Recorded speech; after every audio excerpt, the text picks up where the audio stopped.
অনেক মসজিদের সভাপতি ঘুষখোর, ঠিক কিনা? ফোর্সে উর্ফে যায়া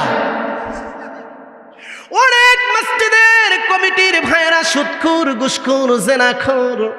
আমাদেরকে বলে হুজুর ইয়াউমুল জুমার দিন মেহেরবানি করে একটু ঘুষ নিয়ে আওয়াজ করেন, সুদ নিয়ে আওয়াজ করেন, জেনা নিয়ে আওয়াজ করেন। কারণ মসজিদের অনেক কমিটির ভাইরা সুদ খায়, মসজিদের অনেক কমিটির ভাইরা ঘুষ খায়, মসজিদের অনেক কমিটির ভাইরা অপরাধের সাথে সম্পর্ক।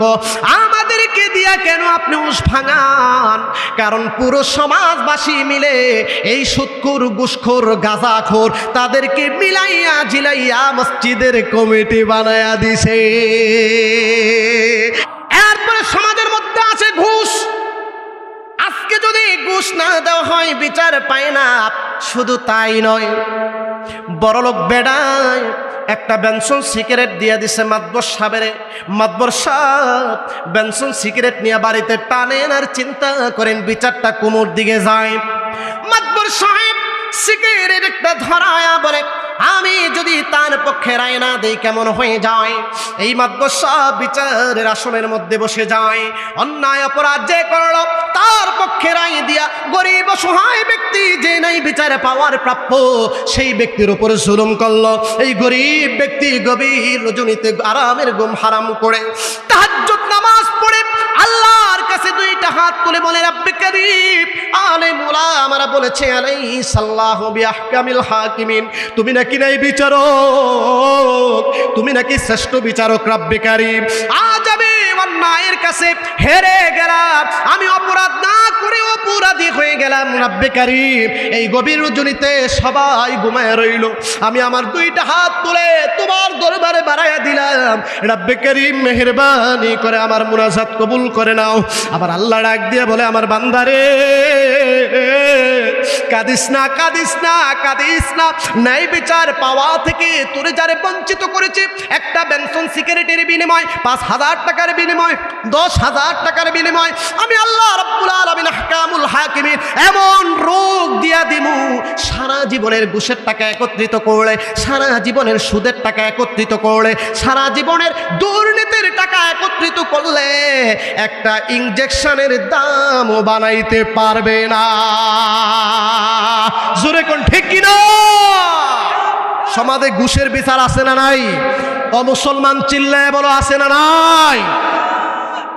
সুদ খাওয়া আর ঘুষ খাওয়া যায় না তাদের অভ্যাস, মরার পরে ফেরেশতারা দিব আইকাওয়ালা বাস, ঠিক কিনা? করাই গুন্ডা হিসাব নিবে প্রভু রহমান। তোরা কিসের মুসলমান, তোরা কিসের মুসলমান, তোরা কিসের মুসলমান, তোরা কিসের মুসলমান? এই দুনিয়ার মুখে পড়ে কতক মুসলমান নামাজ কালাম ছেড়ে দিয়ে, নামাজ কালাম ছেড়ে দিয়ে শুনে টিভির গান। ওরা কিসের মুসলমান, তোরা কিসের মুসলমান, তোরা কিসের মুসলমান, তোরা কিসের মুসলমান? জোরে বলেন ঠিক কিনা? আপনাকে ওই সমাজে ঘুষের বিচার নাই? কথা কয় না, আছে না নাই? হুইল পাউডার দিয়া দুইয়া দিয়া যাবো, ওয়াজ আইলে আইলাম, না আইলে না। কথা কোন ঠিক কিনা? কালকে এক জায়গায় মাহফিলে গেছি, একটা মাহফিল শেষ করে আরেকটা গেছি।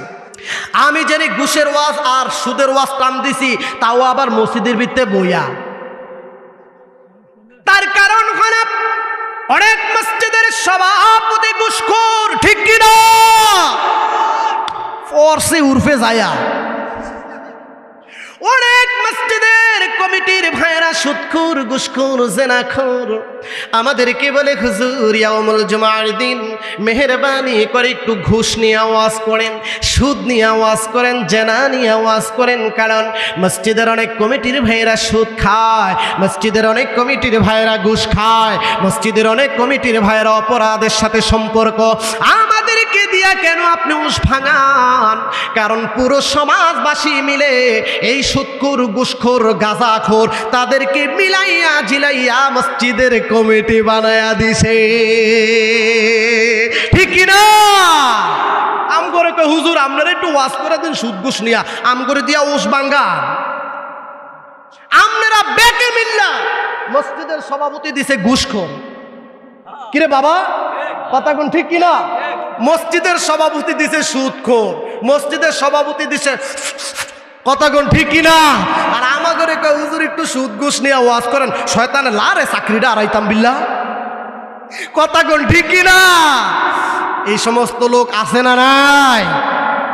শুধু তাই নয় ভাইরা আমার, মসজিদের কোন আলেম যদি মিম্বরের মধ্যে বসে কোরআন হাতের মধ্যে নিয়ে যখন বলে সুদ হারাম, ঘুষ হারাম, জেনা হারাম, ব্যভিচার হারাম, অন্যায় হারাম, অপরাধ হারাম, দেখা যায় 5 মাস 6 মাসের মাথায় ওই আলেমদেরকে নিয়ে ঘুষখোর সুদখোরেরা গভীর ষড়যন্ত্রের মধ্যে লিপ্ত হয়ে যায়।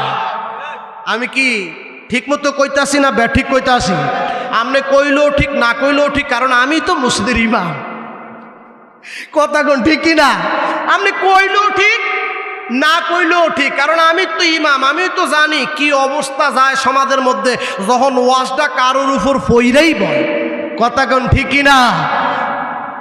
এই মুন্সিগঞ্জ গত বছর ওয়াজে গেছি, সুদের ওয়াজ স্টেজের মধ্যে টান্দা বসে একবারে খারুয়া কয় হুজুর এনুই আছে। আমাকে বন মিয়া দেহান লাগতো না, বাস লয়ে বাইরে বাড়ির ব্যবস্থা করতেছেন আবার। কথা কোন আছে না নাই? সুদ খাওয়া আর জুয়া খেলা যায় না তাদের অভ্যাস, মরার পরে ফেরেশতারা দিব বাস। ঠিক না? করাই গুন্ডা হিসাব নিবে রাব্বির রহমান। তোরা কিসের মুসলমান, তোরা কিসের মুসলমান, তোরা কিসের মুসলমান, তোরা কিসের মুসলমান। আর কত আলেমদের দোষ ধরব, আর কত মসজিদের ইমামদের দোষ ধরব? আমরা সবাই পাপী, নিজের পাপের বাটকারা দিয়া অন্যের পাপ মাপি। ঠিক কিনা? আমরা সবাই পাপী, নিজের পাপের বাটকারা দিয়া আরেকজনের পাপ মাপি। নিজের পাপের শেষ নাই, মাথার উপরে পাপ, শরীরের মধ্যে পাপ, ডাইনে পাপ, বাঁয়ে পাপ, সামনে পাপ, পিছনে পাপ, নামাজ নাই, রোজা নাই, হজ নাই, যাকাত নাই, কোরবানি নাই, সমাজের মধ্যে ভালো কাজের কোনো প্রতিযোগিতা নাই, বরঞ্চ সমাজের মধ্যে ওয়াজ মাহফিল হলে বিরোধিতা করার জন্য এক শ্রেণীর ব্যক্তিরা দাঁড়িয়ে যায়। ঠিক কিনা? গান বাজনা হলে বাধা নাই, কনসার্ট হলে বাধা নাই, সেমিনার হলে বাধা নাই, বার্থডে ফার্স্ট নাইট ডে অনুষ্ঠান হলে বাধা নাই, পয়লা বৈশাখে নর্তুকি আনলে বাধা নাই। কিন্তু সমাজের মধ্যে যখন এমন বড় বড় সুন্দর ওয়াজ মাহফিলের আয়োজন করে, কিছু ছোট্টা মুনাফিক সুগুলখোর মনে মনে গোপনে গোপনে আল্লাহর হাবিবের নামে ওয়াজ মাহফিল, কবরবাসীদের নামে ওয়াজ মাহফিলের বাধা প্রদান করে। আসে না নাই?